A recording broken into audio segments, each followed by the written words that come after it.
और साथ साथ इलेक्शन कमीशन ने कराची में बल्दियाती इंतखाबात की तारीख का भी ऐलान कर दिया है। शहर के तमाम अजला में बल्दियाती इंतखाबात की पोलिंग 23 अक्टूबर को होगी।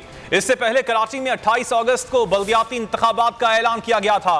23 अक्टूबर को सिर्फ कराची में बल्दियाती इंतखाबात होंगे। इलेक्शन कमीशन ने हैदराबाद से मुताल्लिक फैसले के लिए रिपोर्ट मांग ली है।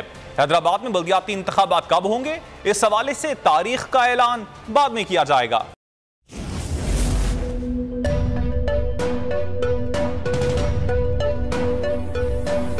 यहां सबको सिर्फ 1 मिनट मिलेगा।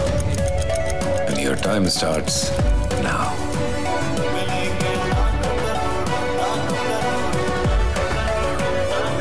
लाखों करोड़ों बस 1 मिनट में।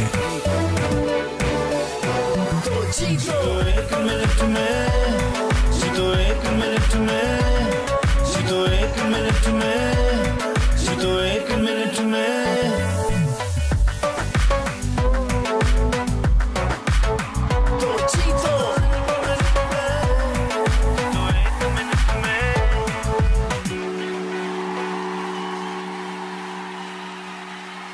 सबसे ज्यादा व्यूज, सबसे ज्यादा रील्स और सबसे ज्यादा रेटिंग के साथ बोल अब भी नंबर 1 पोजीशन पर बरकरार। सब्सक्राइब करें और बेल दबाएं ताकि कोई खबर रह न जाए।